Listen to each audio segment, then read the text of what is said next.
standing here right now, you're so demanding. Tell me what you want from me. Concluding, concentrating on my musing lover and my babies. Made me wanna ask you later for a ticket out of town. So can I get a window seat? Hey. Don't want nobody next to me. I just want a ticket out of town to look around and I say touchdown.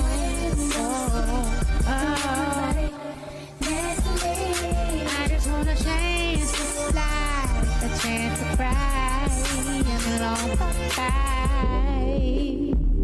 Oh, oh,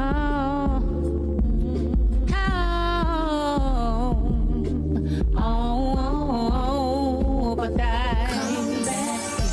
back, baby, come back. I want you to leave me. Come back, hey, come back, baby, come back. Leave me. Come back, won't you please come back, I want you to leave me. Come back, hey, come back, baby, come back. Leave me. Come back, won't you please come back.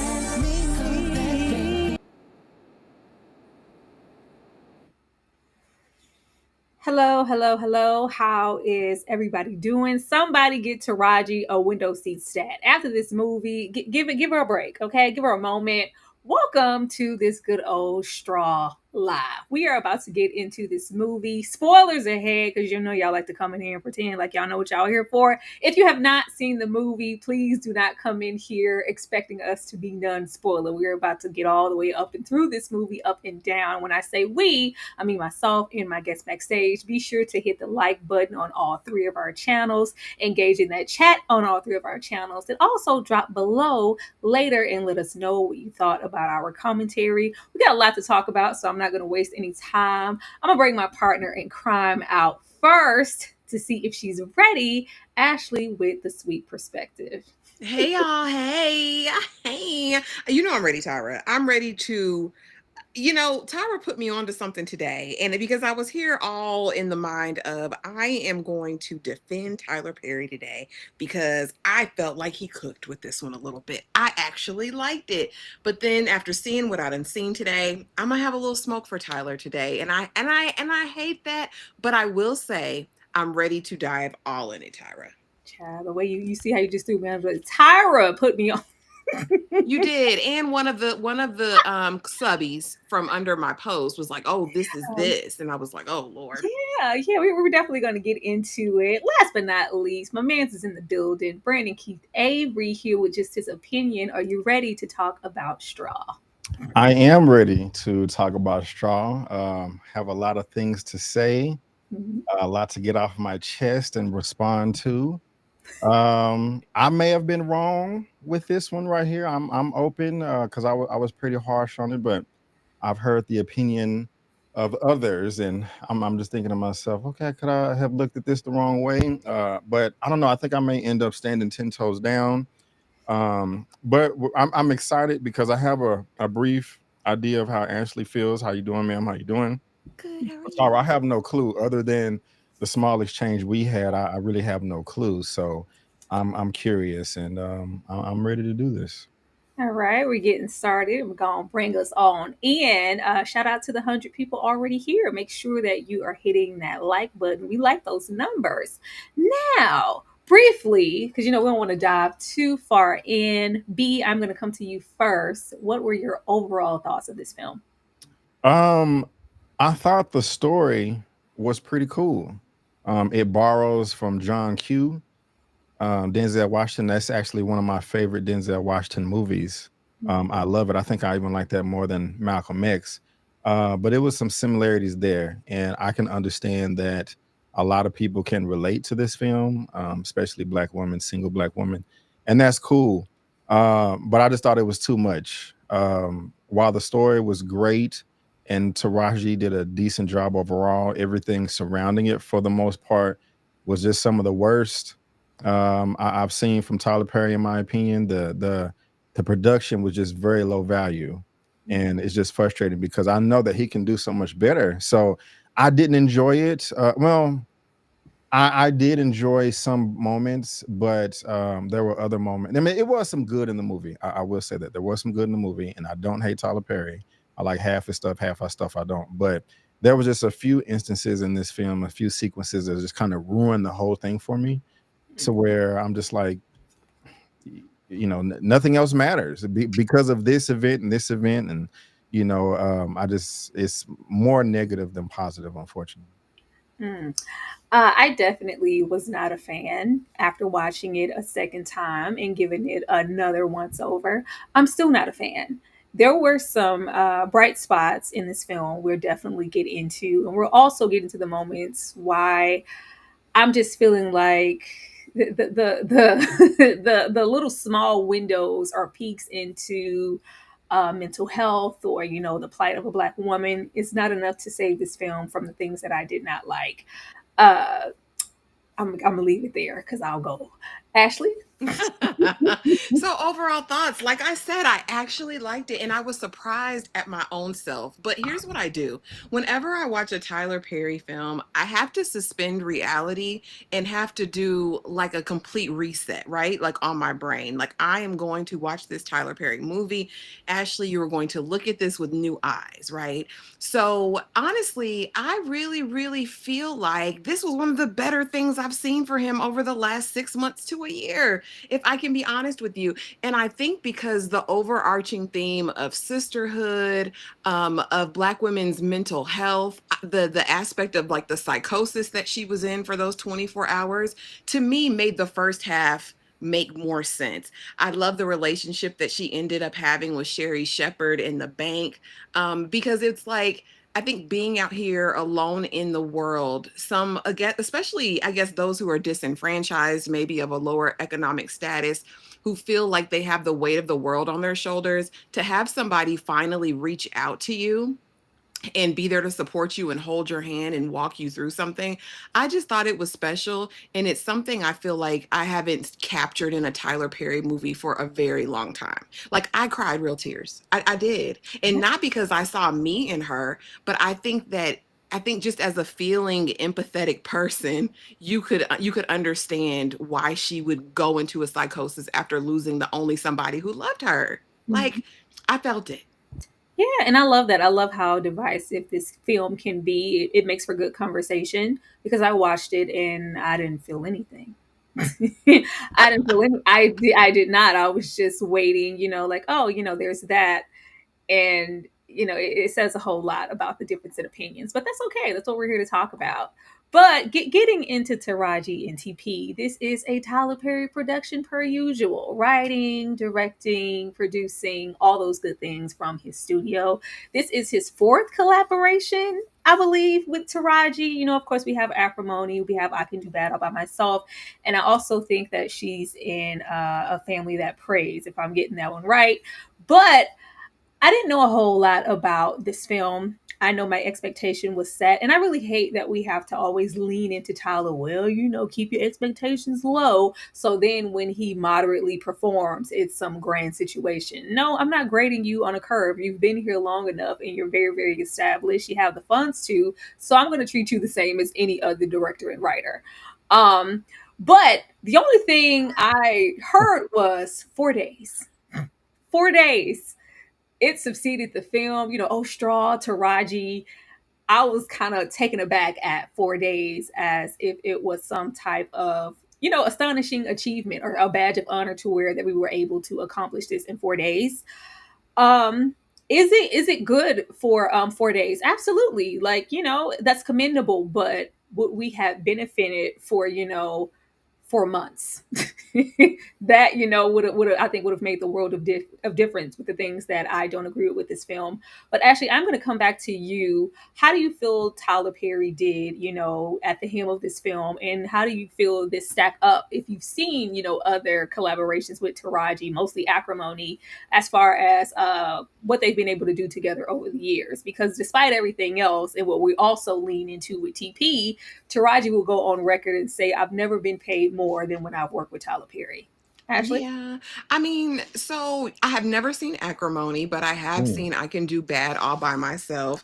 And so here's the thing. And somebody tried to get slick in my comments because I'm going to tell the truth about a thing. He relishes in Black female trauma. It's what he does. Like, it is what it is. You're just going to see it in 99.8% of his work, right? And so I Can Do Bad All by Myself was again another situation. I think note for note, it's probably, I think they're right there. I don't see any grand departure or greatness from this. I will say Tyler Perry on a regular basis pisses me off with this time test. Like, ooh, let me see if I can do it in 24 hours. Ooh, I got it done in 15 minutes and we're in post already. Like, it's not a badge of honor. This isn't a race. Like, maybe he's cutting the costs on this side so that he can pay the actors more. But here's what I will say. He does have a knack for finding talent. And I will say, unlike a lot of his other films that we've seen, especially lately, I will say Taraji still carried. We've talked about his poor direction and how he will have competent actors come in and underperform for whatever reason. I didn't feel that over here. So for that, is he getting better, or is Taraji just that strong of an actress? That's kind of the question I'm asking myself. And also, when you kind of almost steal, copy note for note other movie, you can get something done in 4 days, I guess, as I learned earlier today. Comment, child, because try to play in my face. B, what about you? How did you feel about it? I want to echo pretty much everything that Ashley said. You hit the nail on the head. You just said a number of things I planned on saying, because he does take advantage. I don't want to say take advantage, but or exploit, even though that's kind of what he's doing. Black pain from black pain from black women, and that's kind of genius. But because it exists and everyone likes to be heard and are acknowledged, so I'm not mad at you there. But if you're gonna do that, I just want a more quality production. I don't want anything cheap being done in 4 days. It doesn't even have to be 4 months. I mean, just a month, a couple of weeks. I mean, if you're able to do it in that amount of time and provide a quality product, hey, get in, get out. I'm not mad at you. It saves money, it saves time. People can get back and do other things and do other work. But when you're cutting corners with what it seems like, and exploiting this niche that way, I don't like it. And yet he does have talent. One of my things I just didn't like about this, Rockmond Dunbar, he was in A Family That Prays, and I'm not saying he's not the best actor, but he's decent, and I just don't understand why there was a dip in hit the quality of his performance as well. And I can go down the cast list, Yes. with that. But yeah, I have more to say about that, about the performances, but I'll save it. But yeah, it just feels rushed. 4 days is not cool to me. Not at all. Not at all. I do think that the project suffered in numerous ways because of it. But getting into the suffering of it all, and believe me, I dug for this. I told Ashley immediately, I think after we watched it, the bulk of why a lot of people who, and no spice to anyone who enjoyed this film, is because of Taraji P. Henson. She's going to carry. She is an actress. I do wish that we were able to give Taraji some more dimension, instead of, I work like a dog. Dang, like we brought her here to yell, be the yell, the yelling, the pride, oh, woe is me, black woman. But still, I prefer, my Taraji in increments. I love a good, subtle Benjamin Button, maybe like a talk to me. When I feel her Suge over there with, hustle and flow. I love, when we get these subtle acting performances from Taraji, then when we are hiring her to have her kind of dial it up to like 50. But pros for me, Taraji P. Henson. Taraji P. Henson, she carried this entire film on her back. Nobody was standing next to her. It was just simply her. The mental illness awareness, we do kind of later on in the film, we get a lens on that, and that's always a great thing, especially in the Black space. I appreciated that, and we do get some Black female solidarity with our characters and see these bonds begin to happen. Other than that, I didn't enjoy too much else. Cons for me: poor writing, pacing, dialogue, directing, all just bad. All just bad. The film was nothing, amazing to look at.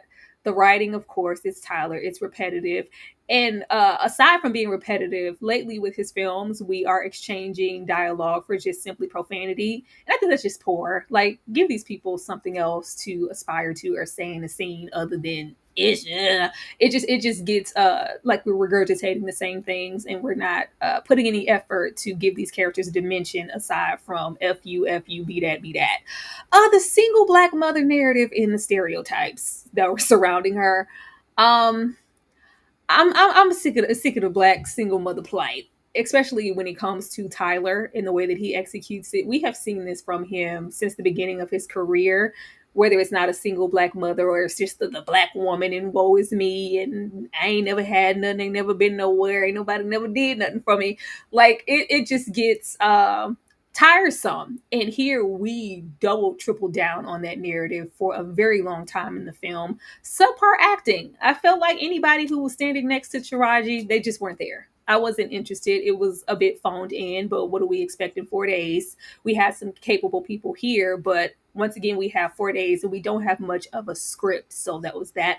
Blatant ripoffs of other films. My next slide is a film that I feel like this movie took from completely, and I don't know how to feel about that. And also the fake out death scene, I really don't think that we needed that. It was gross to me. I didn't like it at all. Ashley?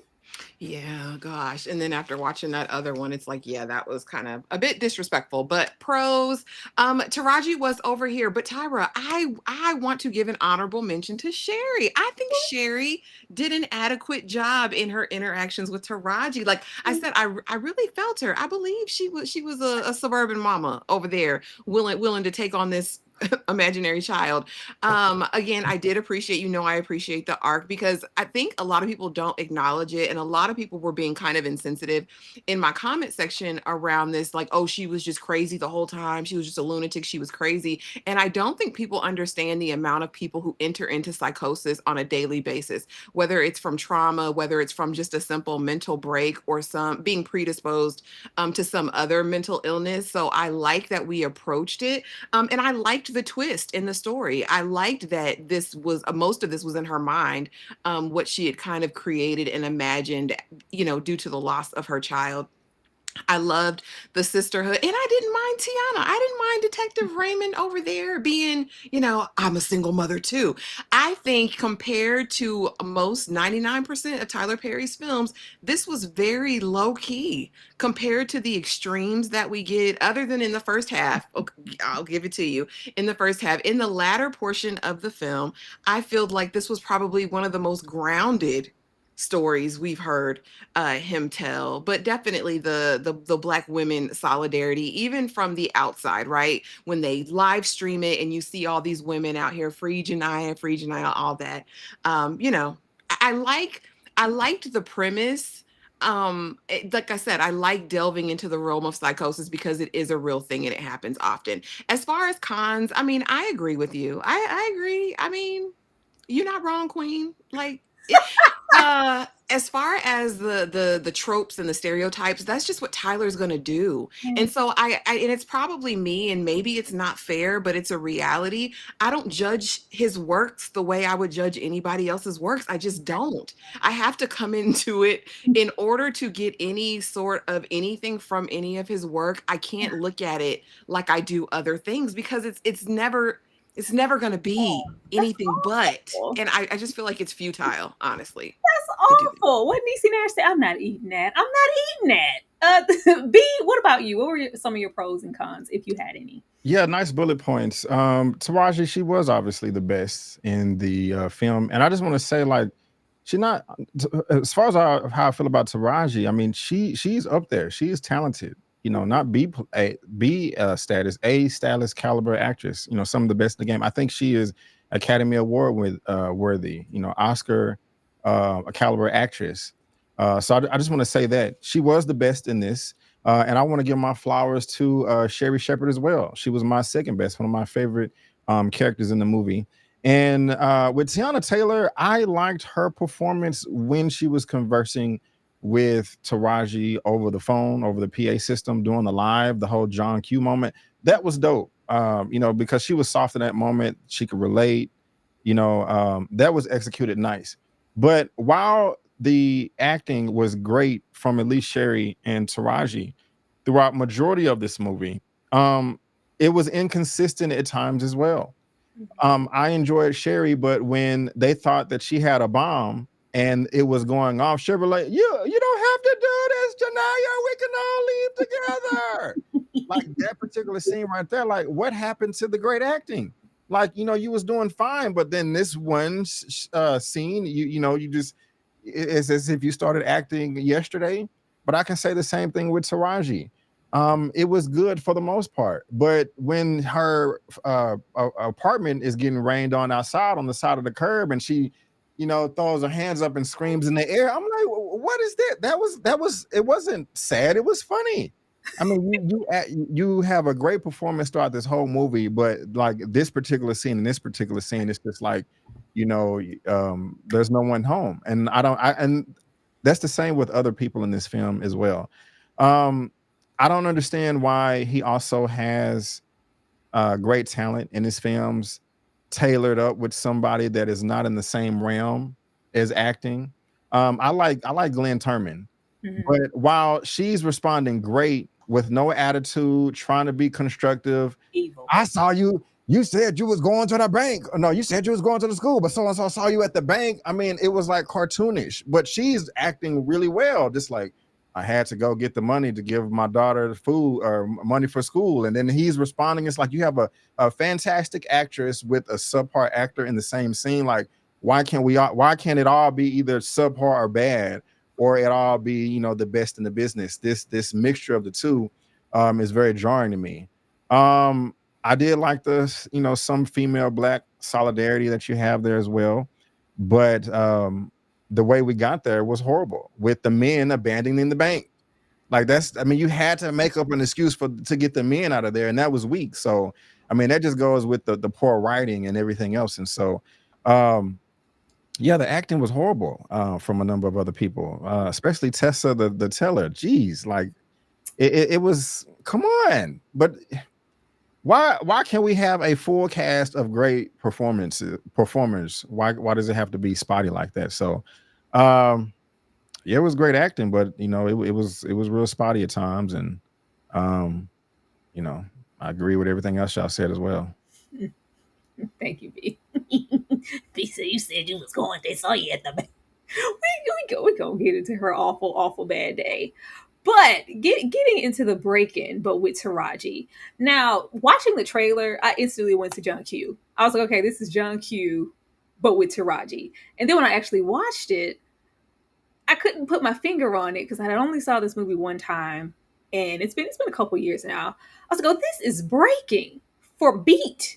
This is the exact same movie. Now, Breaking flew below the radar to me with John Boyega. It was based on, of course, true events where someone really lost their lives, Brian Easley. And I'm not sure if everyone has seen that film, but almost from front to back, apart from maybe the beginning of this film, is completely breaking. And I was like, whoa. Now, it's one thing to have this premise. This is something we've seen over the years. It's always a situation like The Negotiator, A Dog Days Afternoon, a John Q. I'm taking this situation hostage because of X, Y, and Z. And it's not, for monetary gain. It's more so at the stakes are the lives of someone else. And then a lot of us were getting set it off because prior to knowing Taraji's mental state, there just seems to be a lacking to where we were equating her to TT and set it off. And maybe her elevator didn't go all the way up to the top. So there was a lot of, like, that's not like, baby, you just shot and killed somebody. You can't just come in. Like, it was just very like, what's going on with Janaya's character. But this is breaking.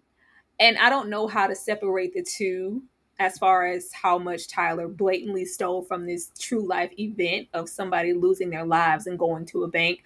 From the scenarios, from the dialogue, it was all just traces of breaking. And traces is a strong word. It's just the same. And I don't know how to feel about that and engage with the film because we didn't do enough, in my opinion, to make it our own. It's literally just breaking, but put Taraji and put a black woman's plight in front of it. Ashley? Yeah, this pissed me off because I actually even, kind of gave TP that. I was like, I really thought John Q as well, but it wasn't really John Q, not beat for beat, not bar for bar. When I sat up and watched Breaking today, when I tell you it's literally copy and paste, like copy and paste, but just make it a black woman, and then just let's throw mental illness in just in a different way. But honestly, it's very disrespectful to know that Breaking was based on a real man who ended up having a psychotic break due to PTSD and schizophrenia from his time he served in the war. He was blown away. He was literally blown away. I mean, from the bag to the bomb to the backpack to the bank to all of those things, note for note. I just think it's really disrespectful to take a true story and make these changes and edits, and honestly for your property to get way more attention than the original story. That's to me what kind of sends it over the edge. I don't know what this does to that man's memory, or even to the outstanding performance from John Boyega over there in Breaking. But that really pissed me off because you're literally watching it and you're like, oh, okay. All right. You just took everything. Like, even if you watch how the bank teller and this actor interact in Breaking, it's beat for beat. You can tell Sherri sat up and Tyler was like, watch this movie, and this is where your motivation comes from. Like, y'all have to watch it. I was so pissed off. I was like, damn it, Tyler, I was trying to work with you. I was trying to be nice on this good day. And just to think that you would do that, it's cheap and it's lazy and it's really disrespectful for me. Yeah. And a shameless plug for anybody who has not joined the collective Discord. This is what we do over there. We watched Straw in there, and I wasn't trying to rain on anybody's parade, but I was like, if anybody's free, come on over and watch Breaking, because are you seeing the same thing I'm seeing? B, what about you? How did you feel about the comparison? And have you seen Breaking? I have not seen Breaking. When I heard you mention it, I looked it up over here, and then of course you mentioned John Boyega, and I'm like, oh, okay, I want to check this out. So I don't even think I haven't seen it. I think I may have heard of it, but it's definitely on the list for sure. And that's sad, man. If Tyler Perry is biting off of it like that, wow. There was another movie that was brought to my attention that he copied off of as well.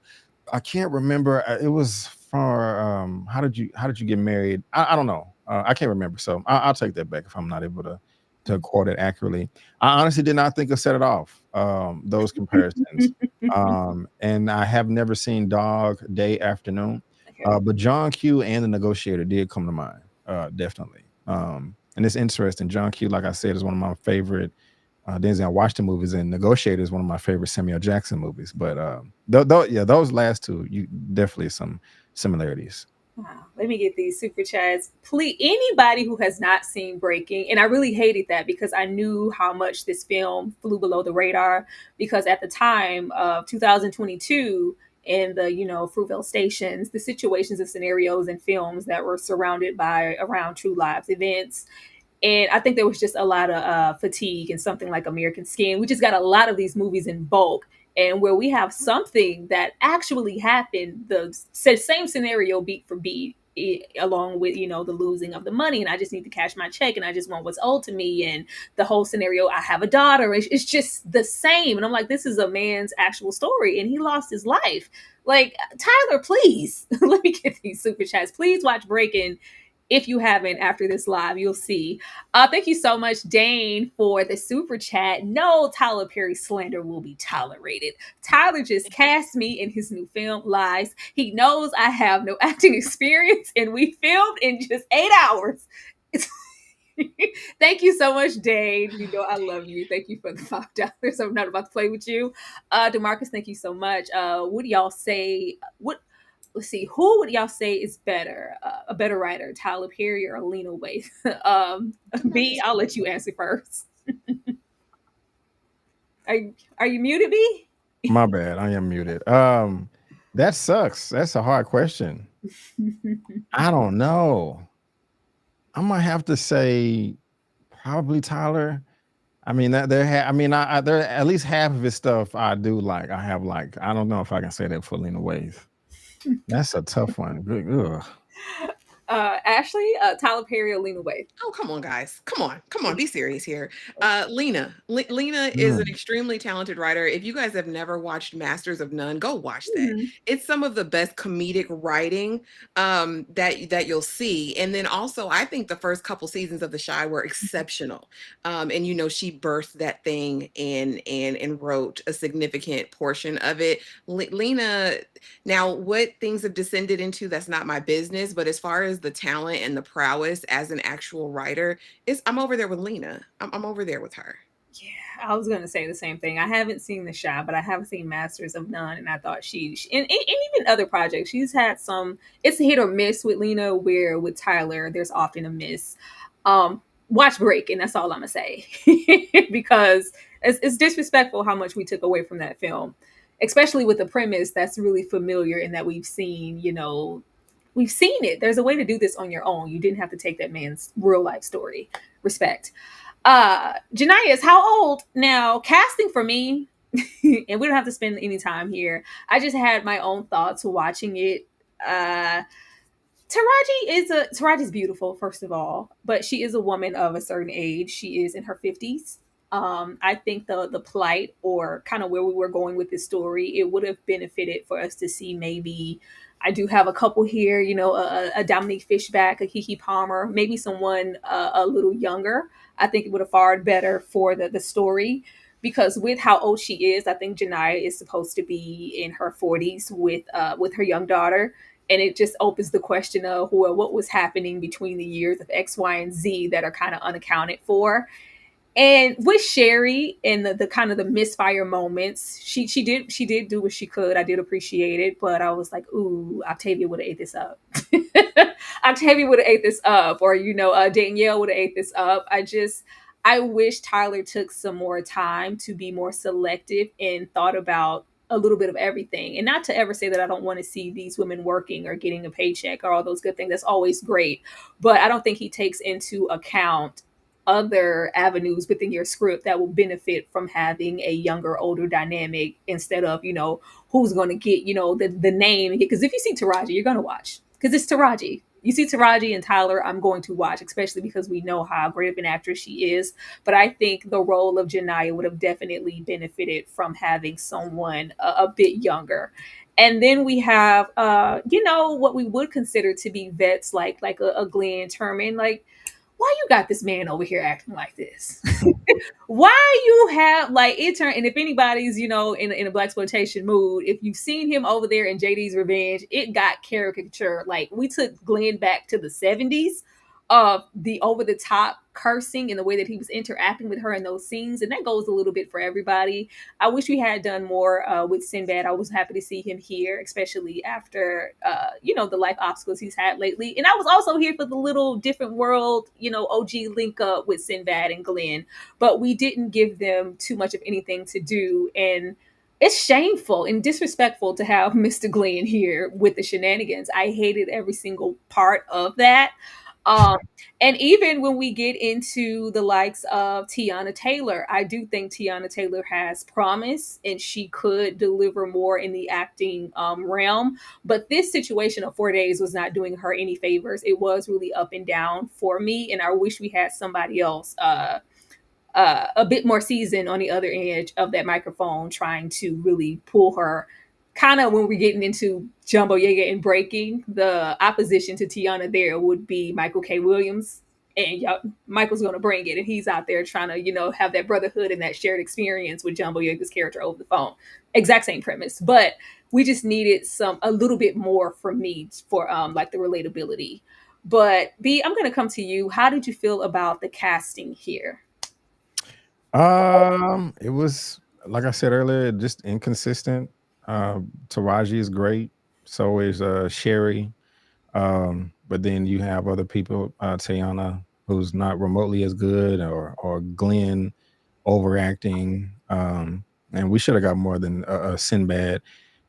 Tessa, and I saw in the chat a lot of people were complaining about her. She got on my nerve too. Ashley Versher. I mean, it just doesn't make sense. You know, you have some of the best and some of the worst talent in the same room, Yeah. in the same scene, and that just doesn't play over well. So some of it's good, some of it's bad.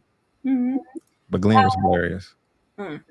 Ashley, what about you? Did you have any problems or whatever with the casting? Because it was okay, but I don't think we did them any favors with the 4 days, or not really giving them any dialogue or things to do in the scenes or the script. I don't You know. know, I don't believe that Tyler gives these people dialogue. I think they ad lib 80% of their lines in every single movie. Like, because they repeat stuff so many times. There's a bomb in the bag, but she's got a bomb. There's a bomb. There's a bomb. There's a bomb. Like, I don't think he writes it. Like, I think he gives them an outline, and say what feels right in the moment. But honestly, this is something that I actually did pick up on when I was watching. When they say Jania's age is 42, I'm Yeah. like, 42 where? Like, not being funny, you know what I mean? But just like, really? 42? But here's the thing with Tyler, again, and something we've learned from him over the years. He got people in his mind. When he probably has all these things on a whiteboard and with post-it notes, like, I want you for this, I want you for this. He was probably at an after party and told Taraji, I got something for you right now, I'm working on. And they're gonna be in it no matter what. Even if this person was supposed to be 35 years old, he'd had Taraji over here playing it, because that's just what he wants to do. There was definitely opportunity, but again, a lot of it seems like he puts in films who he likes, who he admires, who he wants to, I guess, share credits with on a screen, not necessarily what's going to be better for the piece that he's doing. Um, Everything is motivated by something for me. And again, I'm not going to knock his intelligence. I think he's very smart. You get a couple of big names on the project, you're on the project with your built-in audience, Yeah. he's going to sell it. But for the quote unquote art, if you want to call it that, he could have done better with the casting, but he doesn't try. He doesn't want to, Tyra. Like, it is what it is. Like I said, he had diabolical Colonel Taylor in his mind already. Yeah, I'm gonna have him cussing her out. Look at that. But I was glad to see Sinbad. It was just, that was just nostalgic and refreshing, and like, oh, even though he did look still bad a little bit, but it's better than what I thought he was gonna be. So I was glad to see Sinbad over there. I was glad to see everyone here, but with the carelessness of the casting, it's always hot and cold in the scene and inconsistent. Like, it just doesn't do his film any favors. I just need him to do better. That's all. Like, Yeah, I like in the 688, one of the best people was Kerry Washington, and Duplicity, Tyler Lepley, and Ron Rico, and in this Taraji and Sherri. Why can't we get like all 5 or 6 of them together in one film instead of just scattered out over the year? I just think the quality would be better. And you're right, Ashley. They probably don't have a script. They just says, "Hey, this is the scene," and freestyle it. that's awful. That's awful. But with this film, back to that pacing being, hitting the level of 2 hours, child, this never needed to be that long. But that first half, we're disrespected, we're harassed, we're evicted, we're robbed in CPS. Jania's having a bad day, and that's an understatement. Everyone is from the pits of hell in this universe. They are. Everyone. This immediately had me put a wall up where I shouldn't. First, we don't have a moment to breathe. We are met with Jania's conditions, the living, the lacking, the oh my God, the whoa. There isn't a lot of, and I forgot this baby's name. What was their daughter's name? I kept calling little Marseille Martin with the little glasses in the hair. I was like, look at this little little Marseille Martin baby. But we don't have enough of just the foundation for her as a mother, and just with this baby, it's just extremely hard hitting. Even the moment of trying to bathe her in the tub and baby and get up, well, you can't bathe yourself. Remember, you fail. Like, it's just too much. And they said, I needed the $40, and we're just immediately met with grief and struggle and strife, and that's all we are like given for an hour straight. by the time we have the incident occur, Glenn Truman being an asshole, and we meet that officer on the street who blatantly tells her, "I'm going to kill you and find a way to arrest you." I was like, what is this? What is this? Like, for the ending and what Tyler wanted to do with that twist, I needed more nuance given to, onlookers, like what's going on? Like, her baby's no longer here. We weren't at all focused on that in the beginning of this film. It was everybody needs to be held on wheels, from the random customer, her as a cashier, the person saying, like, it was just one thing after the other. The lady who's, eviction, like, it was crass. I was like, oh my gosh. I understand why and what he was trying to do to get her to a breaking point, and also us as an audience, how much can she take before she explodes and she's screaming in the street, "Oh, they didn't took my baby, they put me out," like the cop said, and I got a ticket. Like, it was unflinching and too much. It was overkill, and it left me in an unrealistic state. If this is grounded, Ashley, I don't know want to know what ungrounded is. B, how did you feel prior Damn, say to it and just skip over me, Tyra. Go on, I'll get no, to you. no, prior to us getting into the bank, B, because that's when we kind of take our foot off the gas. How did you feel about every single incident that we had Janiyah go through? This was ridiculous. In my review, I said that yes, all of these things are realistic and they can happen to a person. Maybe a few of them can happen to you. But it was like 12 events back to back in like the free 3-4 hour period. That's just, come on, man. That's just nonsensical. And can I talk about the bank? Can I like, how deep can I go? You That is one of the dumbest, most retarded scenes I have ever seen in my entire life, for multiple reasons. Like, Richard Glenn Turman's character was an idiot, and so was Taraji. Janiyah, I don't understand what Tyler was thinking, how he could pull this rabbit out of a hat, because it just didn't work. Like, okay, I don't want to get too excited. This ruined the whole movie for me. Even if Tyler Perry wanted us, we all relate this to John Q, and she had her moment, and they were good between Sherri and Teyana's character. But every time I was a moment from feeling sorry for her, I went back to the scene at the job where they was robbed and she murdered her boss in cold blood. I don't care what you're going through. I don't care if you snap. That is just no justification for you to murder somebody, even if they are an asshole. Because, like, what if that was your mom, your uncle, or whatever that was working at a job and there was an asshole, and you got a phone call later in the day that some lady snapped and murdered them because they got fired? You wouldn't, oh, well, it's okay because she snapped. That just doesn't make any sense. The fact that she murdered him out of cold blood, I just can't forgive. And if Tyler really wanted him to die, let's just try to make it a bit more realistic. As she is fighting for mind you, she jumped the robber saying, like, no, I need that money more than you because I need it for my daughter. But she left the money there, then proceeded to go to the bank and still try to cash a check. So that's a plot hole right there in itself.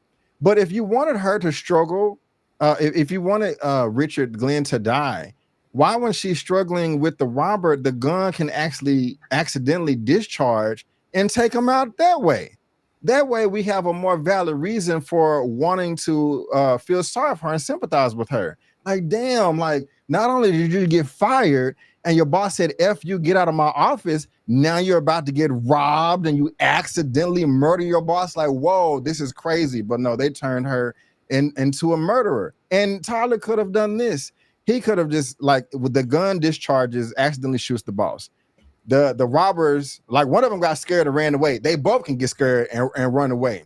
She's down there trying to save his life, calling 911. Oh my gosh, I was at the job. We got robbed. The gun went off. My boss, he's bleeding right now. Please send the ambulance, 911. And she's being a caring person, somebody that we want to root for because she's caring for her boss, even though he done fired her ass and cussed her out. The boss looks at her and still blames her, like, no, don't hang on the phone. No, this is your fault. You set this up. And it's like, as he's dying, he's still blank. It's like, damn. Okay. And then he dies. But no, he don't want to do it that way. He wants to turn her into a murderer. So that's bad on her part. But then on Glenn's part, right here, first of all, she saved your life. You had a gun pointed at you, and she shot the robber and stopped your store from getting robbed. So instead of like, oh my gosh, Janaya, thank you so much for saving my life. Thank you so much for stopping my store from getting robbed. You want to talk crap in front of her while she has a gun in her hand? What person in their right mind would do that? Talk crap to somebody with a gun in their hand that just murdered somebody. I would be on their side. I can't even talk right now. I would be scared, just shutting the hell up, or trying to be on their side. Thank you for saving my life, but you're gonna just rub the pie in her face like, this is your fault. You going to jail. I got 911 on the phone right now, and I got the murderer right now. Like, who? Why would you do that? Like, are you asking to die? And because I criticize this and Tyler Perry's crappy writing, I hate Black people. I've been. I mean, the scene was stupid. I mean, am I tripping? No, you're so passionate. No, what I had an issue with this because as quickly as she shot Glenn's character, as nasty as he was an innocent man. They wanted us to forget it and be inconsequential because that white man who stopped me earlier with that white woman and that cop, and he was dirty. He said he was going to kill me and get me. This is why I can't come outside. And they went on with the rest of the story like this never happened. I was like, you still killed the man, Janaya. Like, we could have easily had the gun go off and have it be like a misfire situation in the tussle to where these incidents are piling up against her and she just really didn't have any control. She is a victim. The moment we take that away from her, we turn it into something else. We should not have had her murder Glenn in cold blood in that damn office. That was a choice, Tyler. And I'm one more thing. And then towards the end of the movie where the crowd out there is rallying for a free Janaya, the white reporter is like, let's see how they feel about this or whatever. Oh, we so sick of this shit. Black woman, we tired and fight the system, blah, blah, blah. Well, you do know that she's wanted for murder. Well, what the hell do those people do? I get it if she snapped. Like, we excusing cold-blooded murderers now. Just another reason why I didn't like this movie. Lord. Had to say that. Thank you so much, Joshua, for the $10. Janaya asking why people were scared while flinging a gun around. Yeah, it was a lot. It was a lot, and we couldn't do anything but watch because they wanted us to suspend belief because, you know, she's had an awful bad day. How much can she take? She snapped. Wouldn't anybody like? And now we're supposed to deal with the terms, or even her being so delusional with things that have happened due to, of course, mental illness or just the state of things. I'm going to come in here with this bloody check and you're just going to cash it because I'm at the end of my rope. Like, I'm not functioning in reality right now because I have been through so much. They really wanted us to believe that, but were we helped that much? I don't know. Thank you so much, Nelson, for the super chat. Great review of this movie. Thank you. Ashley, what about you? Okay, finally, golly. Now, I said halfway grounded towards the end is what I said, Tyra, but we all know that the first part of this was Alexander's terrible, horrible, no good, very bad day. That's exactly what it was. But to me, it came full circle because, like I said, a person being in psychosis, that may not actually be the way things were, but that was her perception of how everyone reacted because it was over the top. From throwing the beer bottle in the grocery store, for she was every kind of bee in the book, to going back, you know, to doing all those things. While the final result was what it was, I think she popped, you know, diabolical Colonel Taylor. I think she did all those things, but I don't necessarily believe that how she perceived reality in that moment was grounded in reality. I think that was her psychosis, and I think that's what I've inferred. Now, I'm giving them more credit than you're supposed to give writers, y'all, because a storyteller is supposed to convey that, and it's supposed to be, you know, framed, and you're supposed to get that. I'm taking that as, you know, in my own mind and through my lived experiences. All right. So that's what I'm doing. It was what it was. We don't expect anything from the clothes being in the rain to the cop. I'm going to blow your effing head off. I'm going to find a way. I'm going to find a reason and excuse to blow your effing head off. And then she kind of almost has this self-fulfilling prophecy. Like I said, after it was all said and done, and I know that she had snapped and she was not a part of this here plane, it made more sense to me. I was like, okay, because on second watch, I was like, all right, so yeah, this didn't really happen this way. None of this happened the way that we No, saw it. It was her no, perception. no, we cannot. I'm not giving Tyler that. He put that little raggedy ass twist on the end just so he could have that window of, well, was it all real? We You really know don't what I'm saying? know. We really don't know what all took place with Janiyah because it was all a dream. Like, this ain't Biggie. This ain't a B.I.G. Y'all not about to play on me and my time that we spent with this nonsense. Even if we were supposed to go that route, every single moment that she had of acting in this way, we should have had people looking concerned, like, what is going on? It was too much of people just acting normal. Yes, Most we yes. had was this situation at the school where she went to drop her baby off, and we have the teacher looking like, well, why is she here, or why? But we can't have that, and then in the same turn call her in here for the $40 for the lunch, and she's literally yelling, "Y'all trying to take my baby? Oh, it's I bathed her. And the lady just stood there. Nobody thought anything of it. Like, it just wasn't enough continuity wise for that ending to track. I'm not handing that dog no more bones. I'm sorry. And the extras gotta perform too. Like I put in the private chat, I forgot about the bottle throw. Yeah. That's why I was laughing.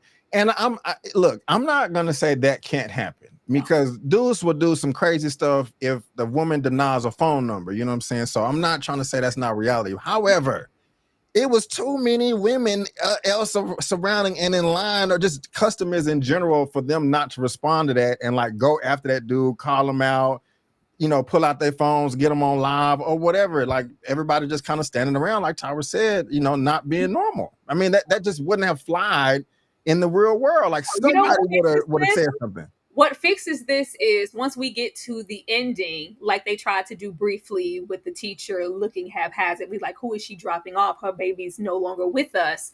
You go back to every single incident and scenario where you have Glenn Truman screaming at her friend, like, oh, he was just talking to her like a normal person. This person didn't throw this bottle at her. Or even when she was pulled over by the officer, it wasn't this type of exchange. Just mentally, because of where she is, that's what she heard. You didn't give us that, so I'm not giving you nothing in return. I am not playing these games with Tyler. I'm not. I refuse. I'm sick of. We always got to hand him a damn bone. Yeah. No, we got to write it and fix it and create situations for him, and I'm not doing that. Bombs, outcries, and the cash in this check. Now, in the midst of this bank, we have the plight of it all, and we have Janiyah in here acting like she ain't never seen a cold glass of water or AC. Like, I just never. Oh, I was. It was so much, and I did understand her situation and the struggle of it all, and the poverty, and I'm barely holding on as a mother, and I'm trying to do it all, and nobody understands. We have these women surrounding her who are trying to either give understanding, or you either have kind of the older generation.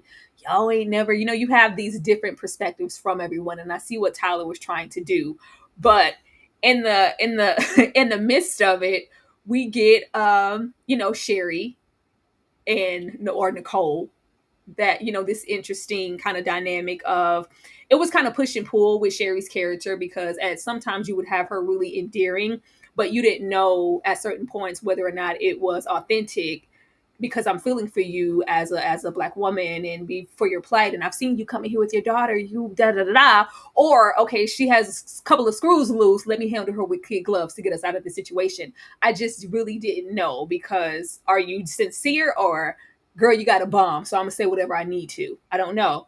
And then we have Tessa down there. Tessa was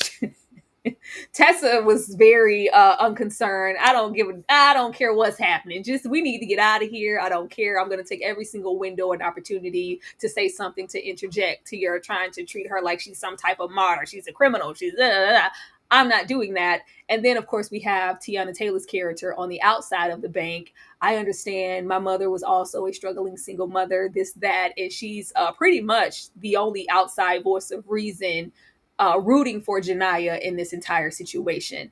Ashley, how did you feel about all of these women here and the things that were taking place in the bank? Well, I think both things can be true, Tyra. As far as Sherri Shepherd's character, Baney, get yourself together. Stop being a baby, Baney. But no, I really feel like both things could be true. I think Sherri could be in fear for her life and still have a heart of compassion for Janiyah in this situation. And I liked how she navigated it, right? Like, okay, I'm scared. Yeah, don't do it. You don't have to do it. You have to do it, Janiyah. Don't do it. Don't do it. Like, girl, it's a science project. Okay. Then things shift and I can really focus in on who you are as a person. And then even understanding that she knew that Janiyah had lost the baby the night before, I think it lent itself to giving her more grace. At least that's what I felt with Sherri's interaction with her. Like, okay, I already know this. I already know she's damaged, broken. After I know this isn't a real incendiary device, now I can really kind of talk to her and be there for her and help walk her through it because she's clearly unhinged. Clearly unhinged. I think that's an awareness that Sherri's character had long before anybody else did. I'm not mad at the teller. I'm not mad, girl, because I don't want to be here either. It's hot. Janiyah over here talking about you think this is heat. I never had air conditioning. I never had a fan blowing in the window. I've been hot all my life. You see, I don't even sweat in here. I was like, girl, relax. Everybody's not there. I did love the queen mother because she looks at the teller and is like, baby girl, how old are you? Because you're terrible. You don't feel nothing. No, I feel like I want to go home. I feel like I don't want to be here anymore in this situation. I think that's a true depiction of what people would do in this circumstance, not knowing or even knowing what the conditions are. I don't give a damn about you, Janiyah, and your situation. I just want to make it out of here alive. And then you have someone else on the other side who's like, I'm going to be here to walk you through it. Then we have another teller who feels compassion, but not too much because I still want to get out of here. I think that was a true representation and true depiction of how people would have acted in that space. As far as Detective Raymond, Teyana's character, again, after watching that damn movie Tyra had me watch, that's Michael K. White over there. I see you, bro. I've been there. I was in the war. I'm a veteran too. Like, I'm a single mother too, Janiyah. I understand what it's like to have the weight of the world on my shoulders. Like, literally, when I tell you it's bar for bar, it's bar for bar, just in a different font. And that's what's pissing me off about this. Because be original. If you're gonna go down this path, you have to do better. But yeah, the bomb was ridiculous, the whole bank situation. And at the end of the day, I'm cashing that lady check. Janiyah, I see you every week. I see you bloody. I see the blood dripping off of you in the vest. I know you're not hint. I know you're not all there. I'm gonna cash this $562 check and I'm gonna send you on your way and we'll just deal with the rest after that. Yeah. It's hard to watch Breaking and then watch this, but yeah, all of this over, the small, because it's not about the money. Just like with that film, it's about being seen. And I think we spent a lot of time on Janiyah's plight and her lack of support as a Black woman. It did grow to be a little tedious. Of, oh, you eating breakfast? I ain't never ate breakfast. Like, oh, okay. It became a lot. Thank you so much, Nisha, for the $4.99. It was her bag. It was in her bag with her daughter's meds that she needed, not the money. So she's saying it was about, I think it's for you, B, about why she said, I need this more than you do. The robbers were trying to put the money in her bag and take it. So, Oh, yeah. okay. And seeing we got one more here. Um, Go all the way down. Dane, thank you so much for the super chat. How would y'all rank this against it? I'm not about to play with you, and we ain't gonna put this nowhere near Sinners. These are two different situations. B, what about you? How did you feel about her outcries for help and support and why she was even in the situation, as well as all the women who were surrounding her? First, shout out to that super chat person. Good point. I like when I miss stuff, and that made sense. So good stuff right there. And we're not going to compare this to Sinners, but by the end of this, I was going to ask y'all, do y'all want to compare this to John Q? But we can come back to that. Tyra, I do agree with you as far as saying I wasn't sure what side of the aisle Sherri Nicole was on either. Was she genuinely wanting to help and felt sorry for her, or was it because she had a bomb in the bag and she's trying to get out of there alive?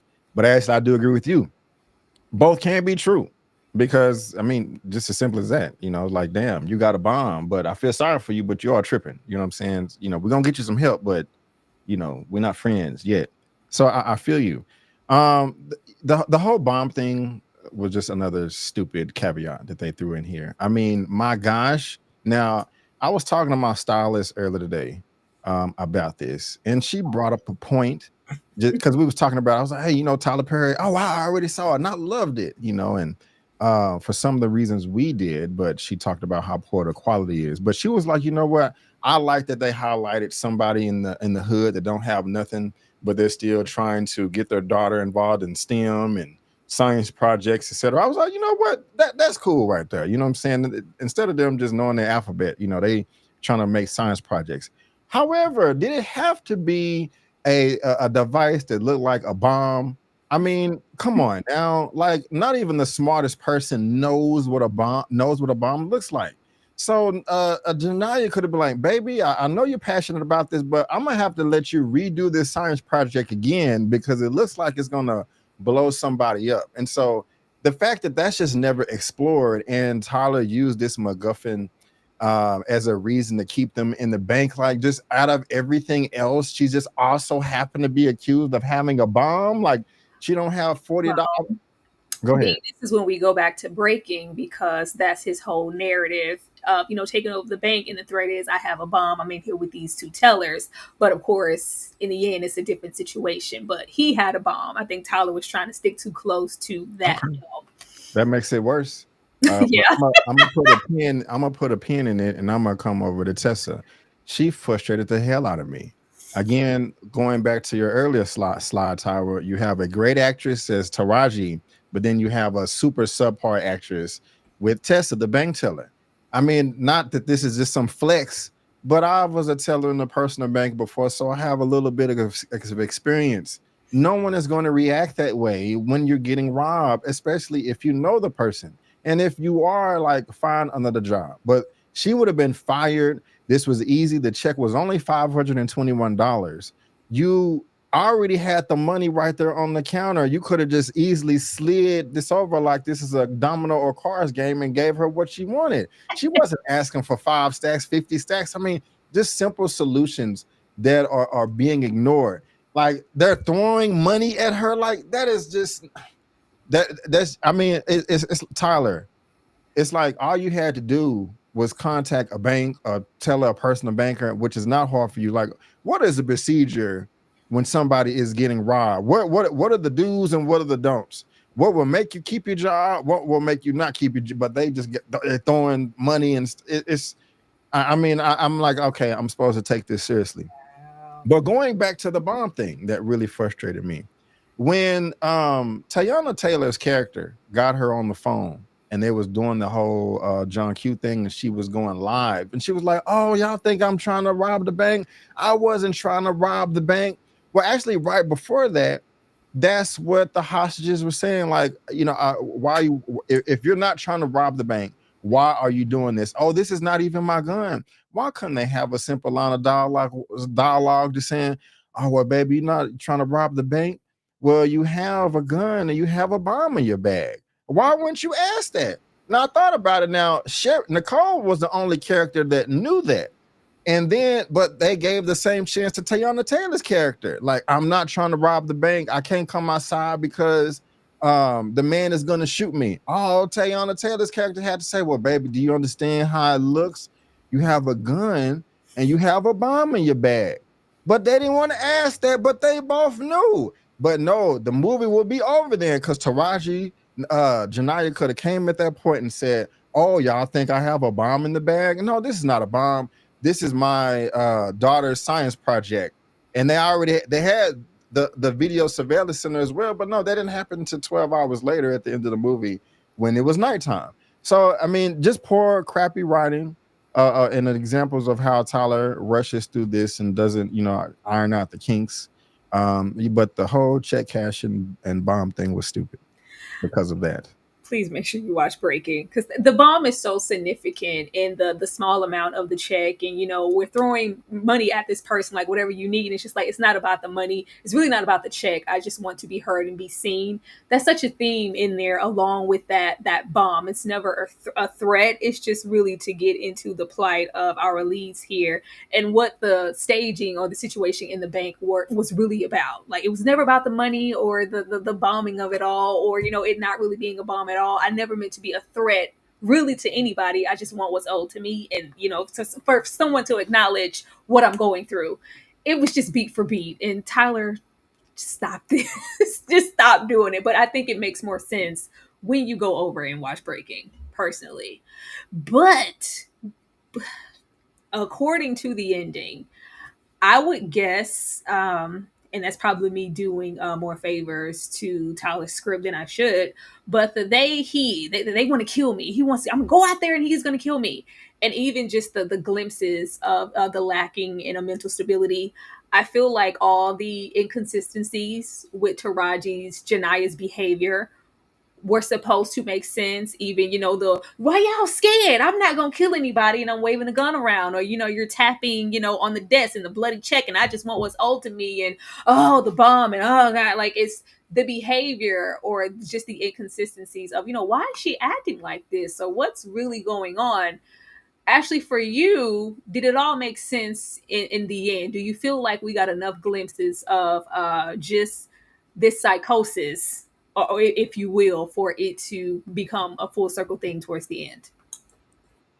So here's the thing. I think it's hard to quantify or categorize a mental break, period, because it's so unpredictable. And so I think that's where Tyler does have room here. Like I said, I was touched in a moment. I was like, oh damn, like she really, damn, her baby died. Like it makes sense in that capacity, because you don't know what anyone will do when something so traumatic happens to them. So I think it was smart of him to introduce this. But I also agree with Critical Thinker, who said earlier in the chat yesterday, it was probably a copyright situation. He had to throw something in there to give him some wiggle room, because the narrative is so closely knit to the other film. But no, I think it worked for me, because like I said, I think that Psychosis is unpredictable and we don't know how anyone will respond, and her normal is not everyone else's normal in this moment, right? Like I'm waving this blicky that's fully loaded with the safety off because I didn't used it earlier, but why are y'all scared? Because it's not supposed to make sense. It's completely irrational. And I think he gets the freedom to do that by putting in the twist towards the end. And I know you're gonna say, well, he should have proved it, but I think he gave himself room here. I honestly do. I did not. I wasn't gonna say nothing. B, what about you? Did it come full circle for you to make sense in the end? Were you watching Janaya with an uneasy sense of like something wrong? Like what's what's going on? Or did you just feel like, okay, clearly something is mentally going on with Janaya and it's not just a situation of CPS taking her baby? Not at first. But I did start to think like, okay, she is not all mentally there because of the performance. And Ashley, I knew somebody was going to say that, what you said. And I had to be honest with you. I think you're right. You are right that he does have, mental illness. It is not just one thing. It is a large spectrum of ups and downs, ins and outs. And so, yeah, he can use that. But at the same time, it does feel like a cop out, because when in Janaya's performance, there was a few moments where it was clearly obvious that she's not mentally there. There are some screws loose, and it is sad. But there was other scenes where she hops out of it and she's competent and she's aware and conscious of what she's doing. And I'm just like, wait a minute here, there's a little cheating. Okay, either you're going to be competent the whole time or you're going to be crazy. But then I'm like, but that is kind of crazy. Your mind is unstable, so you can go back and forth. So it's like, and one side of me, it makes sense, but on the other side, it doesn't. And so, because you can't just, sum up mental illness in one thing. It is, and I'm clearly no expert, but, I know it's vast. But like, as she's, monologuing, oh, and this is going on, and this going on, and she starts roaring. I'm like, whoa, that's crazy good. But then she's like, let down the blinds. Let's go back and cut the cameras off and cut off the electricity, and it's just like, wait a minute, now you know what you're talking about and you're able to articulate your words to make sense. So I don't know. I'll give a reluctant plus as far as that's concerned. I think he kind of cheated a little bit, but it works. You know, so it worked to his benefit if I had to be fair. Yeah. So Cheated there you up out go. of it. Cheated up a little like that. I'll give him that one. I'm gonna leave it alone. I'm gonna leave it alone. But we have an outside divided. We do have a whole lot of time to be spent outside as far as Shania's circumstances. We have this public outcry in support. We have this news coverage, and we have a police department which looks to be kind of full of men at this point. They're expecting and wanting the worst for Janiyah. Like, we're just trying to get to the get. And it just seems like the only voice of reason is Teyana, where we might have something. But Tyler and his ABCs of writing, especially in these type of scenarios, Black woman good, Black man subpar, white people bad. I want a little bit more dimension. I do, but I just know that we're not going to get that. I kind of spoke on Teyana's performance earlier, in where I feel like it could have been benefited a little bit more. But the outpour from the audience and the news and is very, I ran for my life. I ain't grab no shoes or nothing. It's like when you find the most random person in the crowd of people, like, this is the best person you could get to speak on the platform. It was just very like, I don't give a damn what she did. I understand. Oh God, it was comical. A lot of the film just got so over the top that it was in a cartoonish sense. But we do have the outside world, as far as Janiyah is concerned, be very divided as far as where she should fall for what's taking place. And I'm not even going to say what she did, because after it occurred and kind of investigating, it doesn't seem like Glenn's death, the manager, really meant anything, because it was just so hyper fixated on find that white police officer and that woman who gave me that ticket, and then I'll come out, because he said that he was going to do X, Y, and Z to me. We didn't really mention him after that. Ashley? Oh Lordy McGordy. Okay, so this is the thing. And if you watch enough Tyler Perry, he always sets this enmity between the Black man and the Black woman. So even when we get to see Detective Raymond's partner, well, we don't care. We know she's a killer. The only one, I guess, was the chief, played by, Dunbar, our old boy from Soul Food, who kind of gives a little bit of balance there. But I'm in this, it's always a man against woman, preferably a Black man against a Black woman in his narratives. And I don't know why he wants the division there like that, but it's always a betrayal, something like, I don't give a damn, blow her effing head off. Like, ho, shut up, B. I told you, like, what? Like, what are we doing here? So it was very interesting to me. And there's always a champion, right? Someone's going to champion the woman on the outside to be able to bring help to whatever. Again, it was par for the course. They always are going to have, what was the man, y'all, with the red thing on his head? They snatching hide your kids, hide your wife, or ain't nobody got time for that.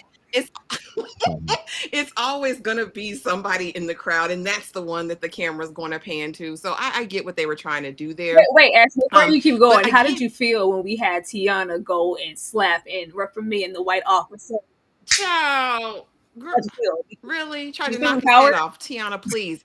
No, it was the power suit walk. And I hated it. Because what are you doing with that Synthetica bouncing in the air? Like, and don't get me wrong, Teyana looks good, period, right? But no, baby, I don't believe you. I don't believe you went and knocked this 6'5" dude's head off his shoulders. I don't believe. I don't believe it. And he didn't do anything back, as much cash money as he was talking before. Yeah. It would have been a brawl. Like, it just, we again suspend reality and just you see what you did to her? You see what you did? You did this to her. You did this to Janiyah. No, I'm not. Like he put the blicky in her hand and made her pull the trigger on diabolical Colonel Taylor. We know that's not a thing, Tyra. Come on. We know it. Is it like we already know this is par for the course over here, Tyra? Come on now. I'm not doing that. Tyler needs to do better. I don't care. He gonna get this work every single time he put out one of these films. B, how did you feel about the hide your kids, hide your wives out there, and the division that we have with the community on the outside, even with the department? Because all y'all bad, all your white cops. Look what you did to Janiyah. This is your fault. Yeah, like everything else, it was too much. I didn't believe her at all when she went and struck the cop. That just wouldn't have happened in a million years in any universe. And it was overacting too at that point. She was underacting and then overacting. So that's just bad. And I'm not an expert on hair and makeup, but that didn't look good either.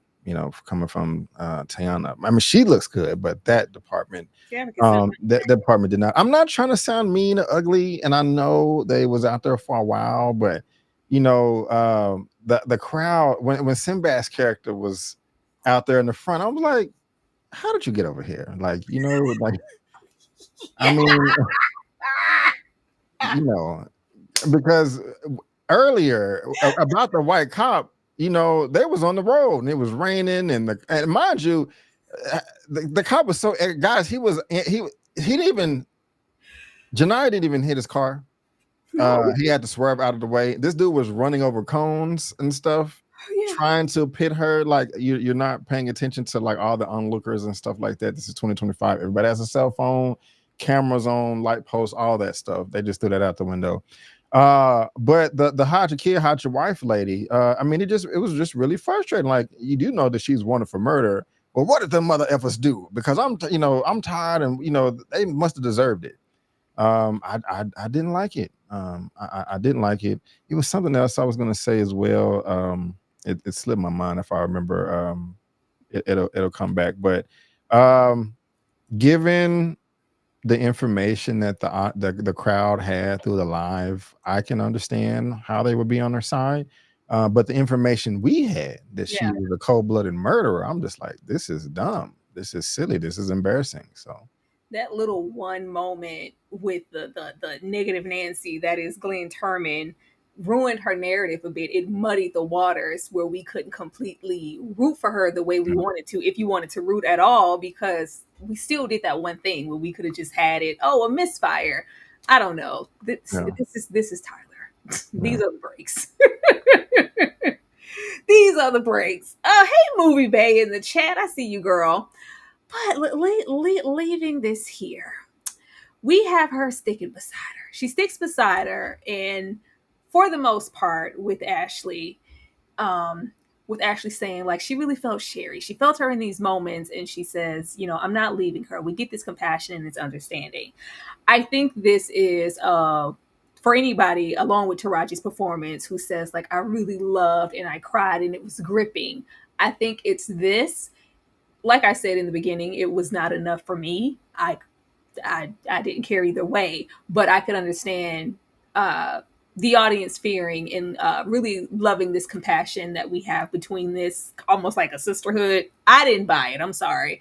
But for those who did, I can understand this being a stepping stone as to why you did enjoy the film as much as you did if you did enjoy it.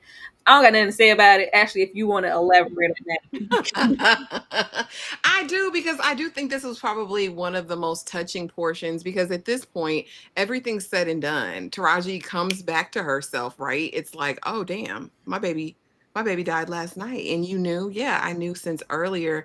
And even in all of that, even in everything you've done, even in all of this behavior, I'm still willing to hold your hand and get you through this. I thought it was touching. I thought it was moving. It was a moment. And I may be menstrual, you know what I'm saying? I may be hormonal. I may be a little bit emo right now, but I cried real tears. The one thing y'all would never have these two ladies do, though, is walk backwards at night in a parking lot. That is crazy as hell to me, for all those steps. And they have the dips right in front of where you park. Like, that was crazy to me. Why are we walking backwards without someone there to guide us? But other than that, yeah, I thought it was very touching. I hope, I'm going to walk you through there. Put your hands up, Janiyah. Like, let me walk you through this. Let me get you there.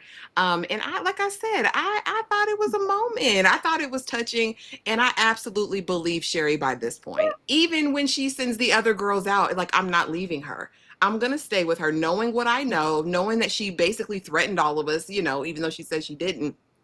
We were fearing for our lives. I'm going to go back and I'm going to wait with her because she's my sister. I'm going to put money on her books and I'm going to visit her in the pink tattoo. I believe her. Shout out to the 300 people here. We are very happy to have you. Be sure that you are hitting that like button. I'm sorry, it didn't do. I loved the division as far as people who were really, really touched, and I guess the other sector of people who weren't. I wasn't, fortunate enough to be one of those people.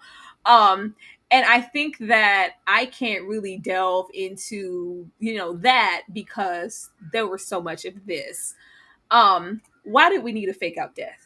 If anybody can explain to me why, even prior to the walkout and us having, I'm going to stand here by you and hold your hand. All Janiyah ever wanted was to be supported, be seen, and know that her baby was going to be taken care of. And the fact that Sherri Shepherd's character was, even though we know what happened with the baby, trying to be there for her and be that bridge, it's commendable.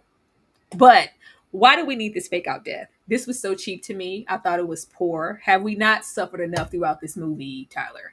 With everything we had been through up until this point with Janiyah, especially if it wasn't going to be a real deal, especially if you've seen Breaking and how we kind of go there and it going beat for beat, I wasn't in any way discouraged to think that that was a real thing. B, how did you feel when we had the guards come in and the shooting and the death, and then we kind of snapped back because it never happened? I didn't like it. I thought it was cheap and kind of diluted the higher points early in the film, especially between Nicole and Janiyah. After the John Q live moment, that she was saying that she was cold when they went in the office. It was a scene where she was like, "Oh, I like your perfume or something. Is it a gift?" She was like, "It's from my husband." Showed her the pictures and stuff, and that was one of the better scenes in the whole movie to me. But then you have this fake death towards the end, and it just kind of takes that away. And going back to where Nicole said, "I knew the whole time." Like, well, how? Like, when did you get that information? Because when she was being sympathetic towards the end, is like, "I'm not going to leave her." I was thinking that was just because she realized that it wasn't a bomb anymore, but it's because she felt sorry for her because she knew that her daughter died the previous day, and this whole day she's been hallucinating. I'm just not really buying it. That's just they kind of jumped the shark there, and another cheat in my opinion. So, and like you said, the fake death, like enough was enough. Like this was the end of the movie. We know she's going to jail. People have sorry for her. She's kind of already won, in a way. But then the daughter has to die too. Like, I mean, that was just it was unnecessary. I don't know why he had to go there.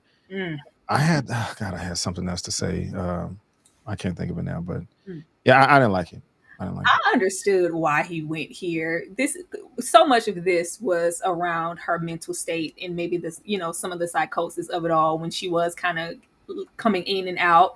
So much of her narrative in the bank is, that man. And I think it was literal. Of course, she's zeroing in on this officer because of X, Y, and Z. But I think she meant in general, nobody's ever helped me. I'm not getting any support. Everyone's out to get me.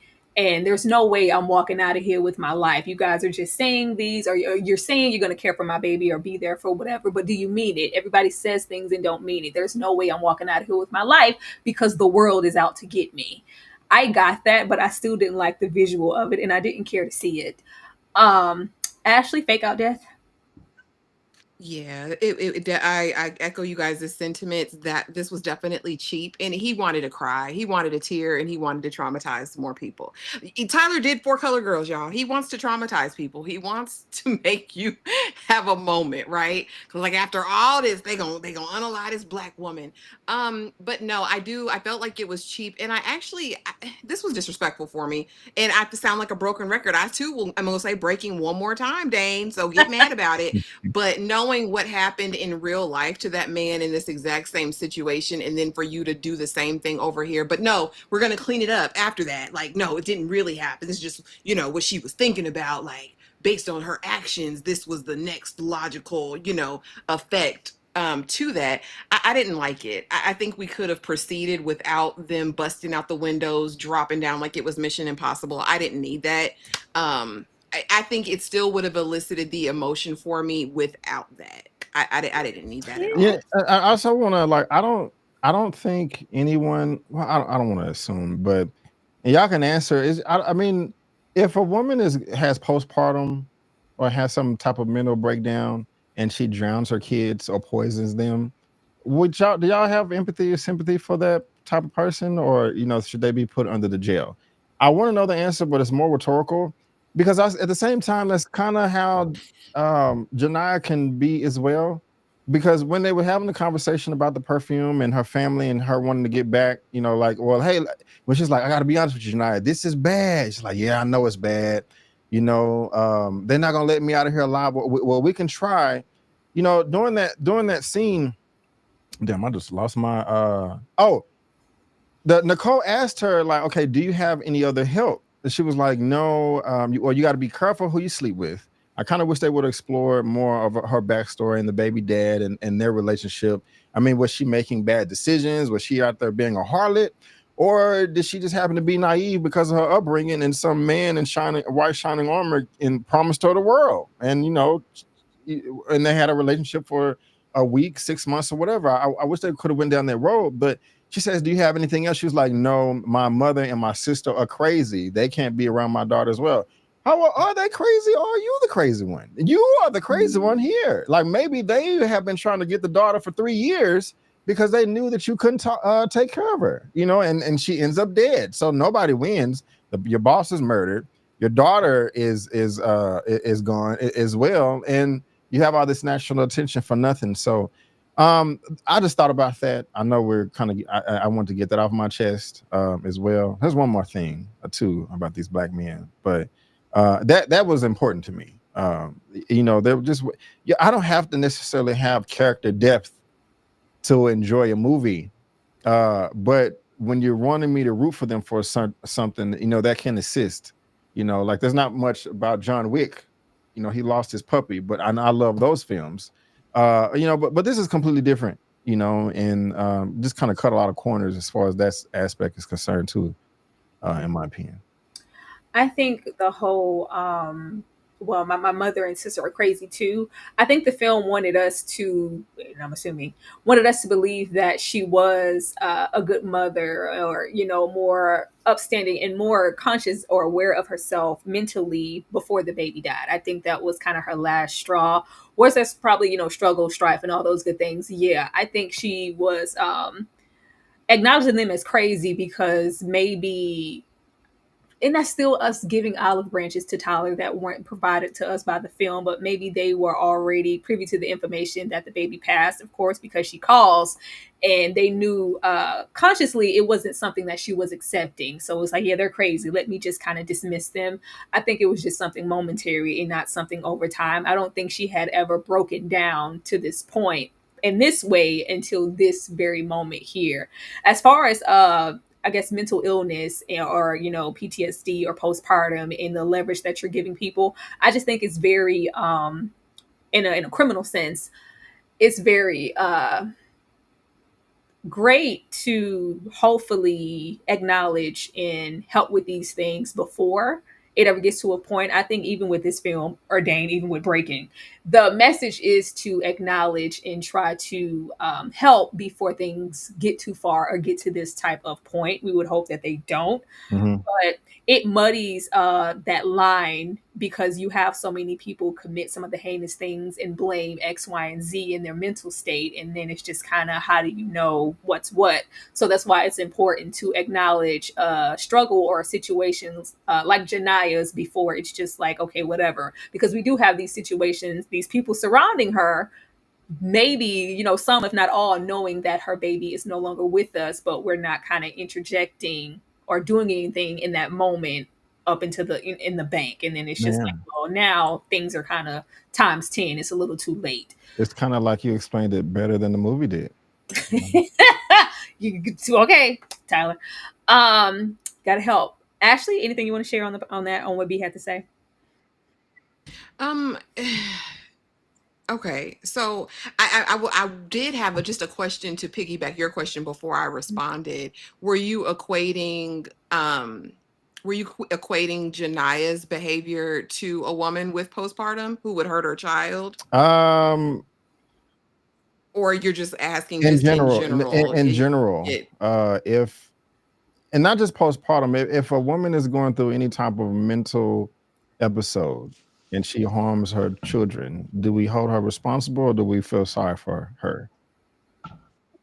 I think you can do both. I think that, and I agree with Tyra. I think what he may be, and again, this is giving him far more credit than he probably deserves here, is that underserved, underprivileged Black peoples, Black brown populations don't have access to the care they need for intervention, right? And so as a result of that, the worst thing happens. I think it's possible to hear about a woman driving her babies off the edge of a cliff and wanting to put her under the jail, and also understanding that her mental health played a role in her actions, and praying for her and having compassion. But baby, you still got to be under the jail for now. And I also think it's an impetus for change, right? Because then what do we do? It's, or a catalyst is a better word. Because now what can we do to get people access to the care and treatment that they need so that these things don't happen in the future? But I think the criminality portion of it has to be assessed, and you have to pay for that. But I can also, in my heart of hearts, say, well, damn, she broke. You know what I mean? And I can pray for her, but she still got to be under the jail Okay. for me. In Thank my you for opinion. that. Because I'm gonna be honest with y'all, I almost thought about not coming today because I had some opinions that I wanted to give, and I was like, if I say what's really on my mind, like I'm gonna lose some subscribers. You know what I'm saying? Because the whole single mother thing, like I get it, and but sometimes it's just like, you get a free pass, like no matter what. Because I mean, I converse a lot, and life, of course, is not fair. Sometimes nobody asked to be here. We just all show up one day. We can't control our family. And we can't control our mom and dad. Some of us have the great moms and dads in the world. Some of us are born into a world where we're beaten and molested by our parents, and it sucks that it's not fair. But when I was watching this, I was really just like, okay, Tyler wants us to sympathize and empathize. I just wanted more from her character. Did she make bad decisions, or was she just dealt shit cards? Because we all know people in our personal life, but me, I know some women that have been dealt shit cards, but I know some single mothers to where they're just some of the most irresponsible people on the planet, and know this themselves. It's not even my opinion. It's stuff that they've admitted to me, of how manipulative they are and how to get over and how their life sucks. And I'm just like, okay, well, your life will stop doing these things. Don't try to rob your apartment out of not paying rent by cheating them off of fake money orders, or I can go down the list. So I think I'm all around the place. No, I wanted to feel sorry for her, and I just don't feel the film gave enough reason to do so, especially with her being a murderer. And this is kind of a side thing. I wanted to ask y'all, when she first put her gun in front of Tessa and she hit the silent alarm, and when Nicole was in the office and she got the alert and 911 call, she said, hey, excuse me, we're being robbed. She got a gun. She has a bomb, I think. I think her name is Jaya or Janaya. And then the 911 operator said, Janaya so-and-so, the whole name. And she was like, how do you know that? And it cut away. Did that mean anything, or am I looking too deep into that? Was there like a hint that this whole thing was a dream or something, or, Ashley? I don't think so. I think she just really didn't remember her name. But I am very curious now that you said that, B. I just have to ask another thing really quickly. Because I just feel like, and maybe this is part of it, because and like I said, I may be giving Tyler more credit than he deserves at this point, but maybe he did want to start a discussion or a discourse around this, because I just feel like, for me, I absolutely had a heart of compassion for Janiyah. Based on what we saw in her conditions and how she lived. And I think I would have that heart of compassion for anybody, even if she had made mistakes in the past. Say that she was throwing it out of every draw leg and had a different man every night of the week. I can still have a heart of compassion for her struggling to take care of her baby as a single mom. Did she make bad decisions, poor decisions? Maybe. But I still feel like I would feel for her. Like I would feel for anyone. I would feel for a man who had made some poor decisions and found himself down on his luck. I would have empathy and I'd have compassion. And I don't know if I'd be asking for, you know, a fact list or like her I rap feel you. sheet on what she had done to deserve X, Y, I or think Z. that's very nice and commendable of you. What does that mean? I mean, But No, he said, I no, that's will not say me. I'm being as for real. I'm the being for real. only parent on the panel, the only, for a very long time, single mother on the panel, it's easy to look at somebody else's situation and just say, do better, choose better. Well, what did you do to get yourself into that situation? And even if that person continues to get themselves into that situation over and over again, it's their prerogative and everything is subjective. It's about whatever cards you're dealt, what you decide to do with it as a woman or as a man, and that's going to depict your outcome. But I would never, wag a finger or look at someone and go, well, you should. No, that's not for anybody to do. True. True. Anybody watching this, you're definitely going to have compassion for Jania's situation. And I think that's why a lot of people are eager to, cling to it. A lot of people may be deniers or feel some connection in that way to her situation, not to the outlandishness of it, but, the struggle of just being alone and just feeling like it's you against the world and your baby and the world is on your shoulders and up, there goes, another thing. How much can I take? I think that theme is pretty universal in that way, but I don't think it's for anybody to say what somebody shoulda, coulda, or wouldn't have done to get them into their situation. That's just subjective and what that person decided to do. I agree. I agree. I just to clarify real quick, I just kind of felt like the overall narrative of this was feel sorry for a single black woman no matter what, and I'm just kind of Well, it is Tyler. It is I'm Tyler, just so not that's on the boat. always going to be in the front. But we're not gonna, and we can get that because we gonna wrap it up and almost get into Jania's fate and what we feel like is gonna happen to her. But as we said, it was all in her mind. This never happened. I think this brief moment that we have in the beginning of the film and her waking up was the baby, please. It was the though brief, we do have this moment of her packing her baby to the hospital, and it's kind of like she wakes up, and then of course it's the eviction notice and this, that, and the third in the community, and you gonna get out if you ain't got my money.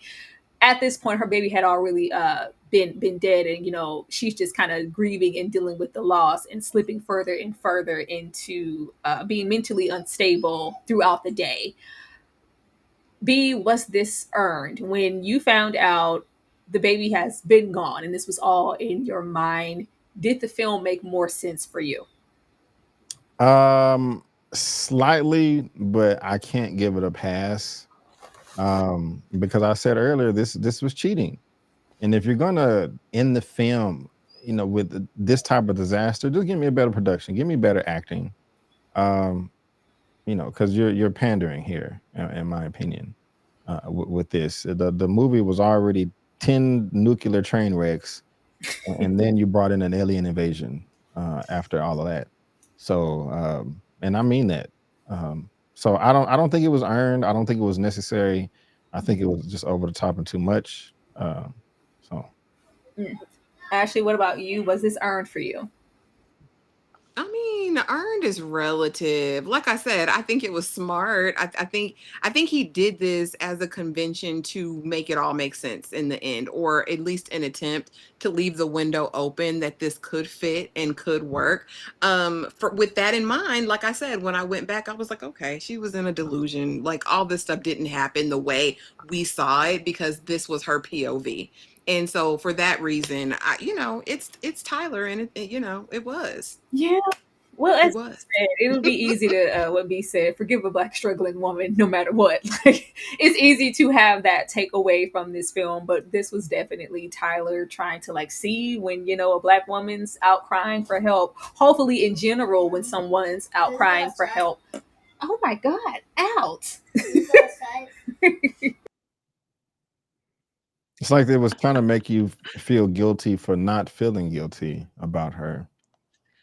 Well, let me ask you this, B. With this being said, right, and we're talking about this, when you watched Pursuit of Happiness, did you ask yourself that same question Um, about our about Will Smith's character over no, not at there? all. Not at all. Because the list of unfortunate events were like 7 times higher in this movie, and the acting was much better in Pursuit of Happiness. So it was just much more believable. I mean, half of the dialogue in this was a clown show. I mean, come on. Yeah, Pursuit of Happiness is a totally totally different film, and it's a very grounded situation. It's very self-realized, and talk about crying at the end of the movie. Like that's something. It's I just put them in two different universes, but I do understand why somebody would try to compare the two, or just the dynamics of, I guess, the struggle. But this is just different. It's earned is a stretch. This kind of felt like a band-aid for everything else that was kind of a subpar shark coming in the film to go, well, see, this is all going to make sense. I really wish that we went the Joker route, because I do see, Joker or unreliable narrator mentioned quite often. But then we get the slippery slope of, well, what all happened to Janiyah and what didn't in this day. I think if we were going to go the Joker route, just like in the first Joker, go ahead and give us what really took place and what the Joker or Janiyah thought she saw versus what she didn't. Give us that perspective so we can have confirmation as an audience and really go like, oh, well, now it all kind of makes sense. It didn't tie in that way. It just maybe tied in so to, oh, she's really, having that mental breakdown in this grand way because she lost her baby. The baby was never, the issue this whole time. She's been gone. But it was different. I didn't expect the twist, but it didn't come the way I wanted it to in the end. But I see what he was going for. And Pursuit of Happiness is based on a true story, I think. Yeah. Oh no, I'm not speaking to any of that. Just the compassion that you had for him in his situation. True or not, just being the optics of it all. Him being a man who decided to sell these things rather than do something else that he could have done, right? Because choices were made. He made a choice to sacrifice in this time to do something else later. But the struggle was there, right? And so I just was curious You want me to about it. respond or let it go? No, I was just Right. explaining why I had that reference. But yeah, I know it's a true story. I just meant just as far as your feeling or heart of compassion for the situations, would you have asked about his past situations and the choices that he made? Yeah. I think, okay, I was gonna save this until like our final thoughts, but I would have had more compassion for Janiyah, but that scene with her boss like literally ruined it all for me. I mean, I gave this a 2 out of 10. That scene brought it down 3 or 4 points alone, and then we got to talk about the writing and the acting as far as everything else. But as far as Pursuit of Happiness, good point. You said true or untrue. I felt I got more of his backstory and how him and his significant other started out at the beginning of their marriage, and how it ended up in present day. And we saw you said decisions were made. Well, he still at the time kept the job that he was going to do and then wanted to pursue something else on top of that. One of the reasons why I didn't like his spouse in that movie, because she didn't have a good reason for leaving. But sorry, I'm not trying to be petty. I just trying to clarify as well. I love this conversation so much. I love a film that opens up some dialogue. It's good in that way. Janiyah's fate, child. Interesting enough premise. I think in someone else's hands, this could have really been something, but it was in Tyler's. I put you going to jail today. As much as we want to, free Janiyah in the crowd and walk out backwards, I think, especially with her good, awful, terrible day, and where we were kind of leading through with her character, regardless of what all happened, I don't see a scenario here where we're gonna just kind of walk away from. We could have walked, maybe skated by with everything else, but I think the death of the the manager at the store would have maybe sealed Jania's fate to where she was doing more time. Now, you would hope in a perfect world that we wouldn't be not only trying to deal with that and get resolved for his death, but also trying to deal with her mental state and the things that got her even up to the point to the death, to even, before she ever went in the bank. Let's deal with the traits and the mental state of it all, and what she needs as a person, as a woman, and now probably as, I don't know, a prisoner or whatever, the therapy, like those things. I don't think we got any closure in that way. It's just kind of left up in the air. But I don't see a scenario where she isn't doing some type of time. I don't know. Actually, is Janiyah doing time? Yeah, they need to throw the book at her. She might do time in a insane asylum, but she's got to do she's got to she got to do some time. Like that's all there is to it. Now, will they take off the wrap for the incendiary device? Probably, but at the end of the day, she's still unalive somebody. That was the part that happened, right? She was dripping with the blood, so we know that happened. So yeah, no, again, and I'm never, like I said, of the mindset that someone shouldn't have to pay for the things that they've committed. I think, again, I'm probably given more credit, but it opens a conversation about, are there resources available to help people when they're having a break, a mental break, and is there any intervention at all? But no, she needs to go under the jail. I'd like it if Nicole goes and puts a little bit of money on her books and maybe visits her once a month. It'll be nice. And she probably could plead temporary insanity and, like I said, do her time in one of those asylum sanitarium type places. But yeah, no, you got to pay the price. You did harm. You caused harm. You traumatized people in a way that they'll never recover from. This is what gives people PTSD. I mean, as much as we want to embrace Janiyah and all that, and I liked, like I said, how the branch manager reaches out to her and holds her hand. She still will have nightmares about this. This is traumatic. Like, you got held up and you thought you were going to be bombed, and all of these things. You didn't think you were going to come home to see your family and loved ones. She's got to pay the price, unfortunately, but maybe because of the spotlight, maybe because of all the people, it could prevent that from happening to someone else. Yeah, maybe that's what I was I don't thinking know. also. B, what's her fate? What's gonna happen to Janiyah? Yeah, 100% she going to jail. She should go to jail. I agree with everything Ashley said. So yeah, she's out of there. All right, and Ashley, I am gonna come back to you. What are your closing thoughts on this film? Like I said, it was fine. It's Tyler Perry. It's better than Duplicity for me. It was better than Fall from Grace for me. So there's that. Like I said, I appreciated the sentiment towards the end, and I liked that expression of love between Black women. Like, I felt that. He's always gonna have Queen Mother there to give her words of wisdom. Baby, no, you did wrong. The right thing would be going out there and turning yourself in. You want a peppermint? You want a cinnamon candy, a butterscotch? Like, he's gonna bring it all home there. Like I said, overall, it was fine. Is it like Tyra asked me, well, would you rewatch it? Well, Tyra, that's a whole Why I different gotta story. sound like I don't this?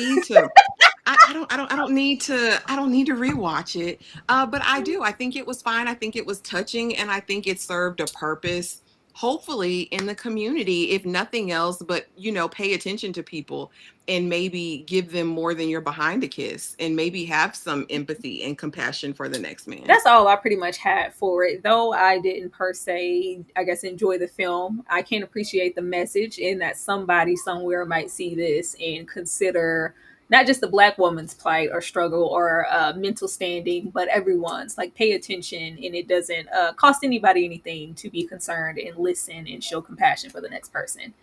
B, closing thoughts? Yeah, I didn't like this movie. Um, I just didn't, for the reasons that we talked about. But as far as Tyler Perry is concerned, I still like him to a degree. Some of his stuff I like, some of his stuff I don't like. I think that's fair. I am not a self-hating Black person over here. I don't have to always say a Black project is a 10 out of 10 just because it's a Black project. They're going to get the same criticism as anything else, and we deserve the best in everything we do, not just crumbs or leftovers. And sometimes that seems like what we get from Tyler Perry Productions, but other times not. Um, Again, I didn't like how, I mean, and it was some entertaining, moments in this film. Taraji did great for the most part. So did Sherri Shepherd and sprinkles of Teyana Taylor. But the production was poor, just bad quality, bad dialogue, bad writing for majority of this. I don't like the fact that the black men in the bank all abandoned the women in there. The reason that they escaped was weak to me. Just another example of bad writing. Um, when Janaya, and I'm still going, when she asked him to go lock the door, Nicole had the keys in her hand and kept the keys. So she had the keys for a number of hours. They could have walked out. When she went to go get the chairs, she left the bomb there on the That's a good counter. So continuity. they could have took the bomb and the keys and walked out of there, even with the old lady. But I'm beating a dead horse here. But it just, as far as the message is concerned, I think you said, Ashley, about pay attention to people around you. Yeah, I'll give it that. That's very fair. And I do at least like the conversations that are brought up in them, highlighting all the pain and struggles that a black woman single can go through. We definitely don't want to ignore them. And someone said that I have a heart, full of stone. It's just not that. Who It's just, said that? Is that in the chat? yes, in the chat. I mean, they were laughing. I wasn't offended by it, but I mean, and if you're gonna ask me to feel sorry for a character, just give me a good reason to. Don't make them a cold-blooded murderer. And I think we can meet halfway. So, I like 6888. I thought Duplicity was okay, and I didn't like this film. So, maybe I like Tyler Perry's next film, and I'm hoping for the best. Yeah, Medea's Destination Wedding. That I think so. I don't know. I'm just joking. Yeah. Do remember that these are our opinions, and films, they're meant to be subjective, and for us to share that, we don't always have to be in agreement on one thing to, get to the conversation. It's great to have open dialogue about something, whether you liked it or not. But that is it for all things Straw. I think we covered everything from front to back. Now, tonight is our Saturday members only watch along, as far as myself and Ashley is concerned. If you want to be a part of that, please become a member of the Struggle or of the Sweet Peas. I am going to run this ad, and we're going to come back and let you guys know what we have coming up individually on our channels. Thank you so much. Be right back, y'all.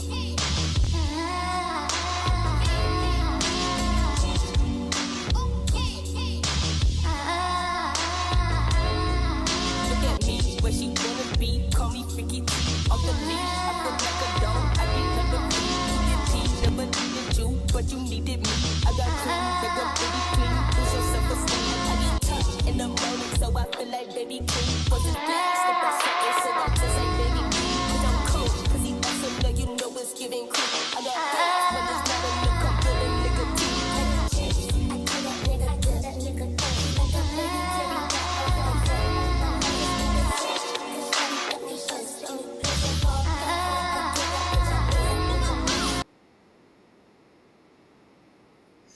All right, as you guys can see, Ashley and I will be watching Boogie Nights for old time's sake. Ashley's first time watch is definitely going to be an interesting night. But B, I am going to come to you first. Thank you so much for being here, first of all, and let the people know what you have coming up on your channel. Yeah, thanks for having me, of course, Tara. I really do appreciate it. I always have a great time. Ashley, again, it's always a pleasure working with you as well. You guys are great, and I love the energy. Y'all be working hard too. Y'all got something to do after this. I'm tired, so shout out to y'all. But I'm B. Avery, just my opinion. I give my opinion on all the latest films and television shows in the mainstream media, whether that's in theaters and or streaming. Next review I have coming is Diablo. It is a martial arts film with Scott Adkins that drops with Lionsgate this next Friday. Got a review coming for you this coming week. It's pretty good. Also, Samuel Jackson and Pierce Brosnan has a film called gosh dog it, I forgot what it's the triple unit or something like that. Hold on, Samuel L. Jackson. Y'all gonna be patient with me real quick. Hold on. Because it's Samuel L. Jackson, you know what I'm saying? So we always want to show up for Sam. The triple untold, the unholy trinity. Yes. The unholy trinity. That's coming out next week. And I don't know if it's good or not, but I'm gonna give a review for it no matter what. And I think that's all I got right now. I think I'm seeing How to Train Your Dragon on Monday, so y'all may get a review and the out of theater reaction as well. And also, I'm on my backup camera. I broke my good one, so if y'all want to throw a brother a super chat or something to help me get that repaired, I ain't too proud to beg over here. You know what I'm saying? So thank y'all for tuning in and come subscribe. Help me get to 60K subs. I really appreciate that. Thank you so much. Ashley, I am definitely gonna let your lip rest, boo. Once again, you guys, meet us literally in 3 minutes or so for our members only watch along.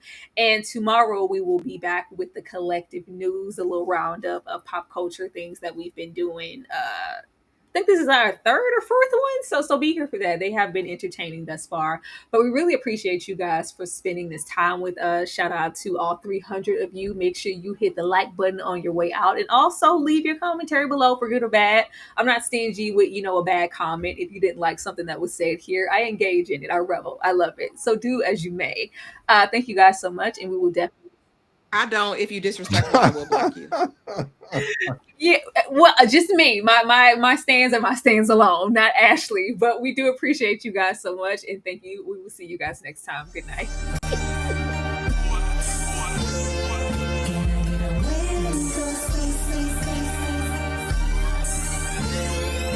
So presently I'm standing here right now, you're so demanding. Tell me what you want from me. Concluding, concentrating on